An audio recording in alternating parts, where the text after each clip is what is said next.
രാഹുൽ മാങ്കൂട്ടത്തിലെ ന്യായീകരിച്ച വീക്ഷണത്തെ തള്ളി പ്രതിപക്ഷ നേതാവ് വി ഡി സതീശൻ മുഖപ്രസംഗം എഴുതിയവരോട് ചോദിക്കണമെന്നാണ് മറുപടി. തെരഞ്ഞെടുപ്പ് കാലത്ത് രാഹുലിന്റെ വിഷയം ചർച്ചയാക്കാനുള്ള ധാർമ്മികത സിപിഎമ്മിനില്ല. ശബരിമല സ്വർണ്ണക്കൊള്ള മറയ്ക്കാനാണ് രാഹുലിനെതിരായ ആരോപണം വീണ്ടും ഉയർത്തുന്നതെന്നും വി ഡി സതീശൻ പറഞ്ഞു. മുഖപ്രസംഗത്തിനകത്ത് പറയുന്നത് ഇത് സിപിഎമ്മിന്റെ രാഷ്ട്രീയ ഗൂഢാലോചനയാണ് ഇതിന് പിന്നിലാണ്. അത് അവരോട് എഴുതിയവരോട് പോയി ചോദിക്കും. എനിക്കറിയില്ല. അതൊക്കെ KPCC പ്രസിഡന്റ് പറഞ്ഞിട്ടുണ്ട്. അതിനപ്പുറത്തേക്കൊന്നുമില്ല. പാർട്ടി ഈ വിഷയം മുമ്പിൽ വന്നപ്പോൾ നടപടി സ്വീകരിച്ചിട്ടുണ്ട്. ഒരു വിഷയത്തിൽ ഒരാൾക്കെതിരായി 2 പ്രാവശ്യം നടപടി എടുക്കാൻ പറ്റും. ഇപ്പോഴത്തെ നിലപാട് ഈ പരാതി വന്നപ്പോൾ പാർട്ടിയുടെ നിലപാട് KPCC പ്രസിഡന്റാണ് പറഞ്ഞിരിക്കുന്നത്. ആ നിലപാടാണ് ഞങ്ങളുടെ എല്ലാവരുടെയും നിലപാട്.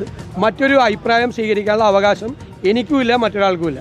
ഈ വിഷയം വീണ്ടും ഉയർത്തിക്കൊണ്ടുവന്ന് ശബരിമലയിലെ കൊള്ള ഒഴിവാക്കാൻ വേണ്ടിയിട്ടുള്ള തന്ത്രം ആര് സ്വീകരിച്ചാലും ആ കെണിയിൽ ഞങ്ങൾ വീഴില്ല.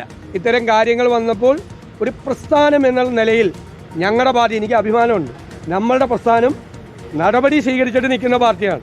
ഞങ്ങളല്ല പ്രതിക്കൂട്ടിൽ നിൽക്കുന്നത് CPM ആണ്. റോഷിപാൽ വിവരങ്ങളുമായി. റോഷിപാൽ, ഇപ്പോൾ രാഹുൽ മാങ്കൂട്ടത്തിൽ വിഷയത്തിൽ വി ഡി സതീശൻ തുടക്കം മുതൽ എടുത്ത നിലപാട് രാഹുൽ മാങ്കൂട്ടത്തിൽ പാർട്ടിയിൽ തന്നെ വേണ്ട എന്നുള്ളതായിരുന്നു. അങ്ങനെ സസ്പെൻഷനിലേക്ക് പോകുന്നു. മറ്റ് ചില നേതാക്കൾ കെ സുധാകരനെ പോലുള്ളവർ എടുത്ത നിലപാട് നമ്മൾ കണ്ടതുമാണ്. പക്ഷേ വീക്ഷണത്തിൽ മുഖപ്രസംഗത്തിൽ പറയുന്നത് ഗൂഢാലോചന പരമ്പരയിലെ ഇങ്ങേയറ്റത്തെ കണ്ണിയാണ് രാഹുൽ മാങ്കൂട്ടത്തിൽ. അതിൽ നേരത്തെ ഉമ്മൻചാണ്ടിക്കെതിരെ നടന്ന സംഭവങ്ങളടക്കം പഴയ ചില കാര്യങ്ങൾ പറഞ്ഞുകൊണ്ടാണ് ആ മുഖപ്രസംഗം വന്നിരിക്കുന്നത്.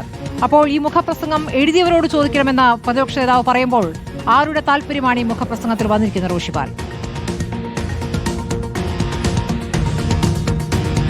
സ്മൃതി, രാഹുൽ മാങ്കൂട്ടത്തിനെ സംരക്ഷിക്കാൻ വീക്ഷണ മുഖപത്രം ശ്രമിച്ചു എന്ന വിലയിരുത്തലിലേക്കാകാം ഒരുപക്ഷെ വി ഡി സതീശൻ എത്തുന്നത്. കാരണം പാർട്ടിയുടെ നിലപാട് അതല്ല. KPCC അധ്യക്ഷൻ സണ്ണി ജോസഫ് നിലപാട് വ്യക്തമാക്കിയതാണ്.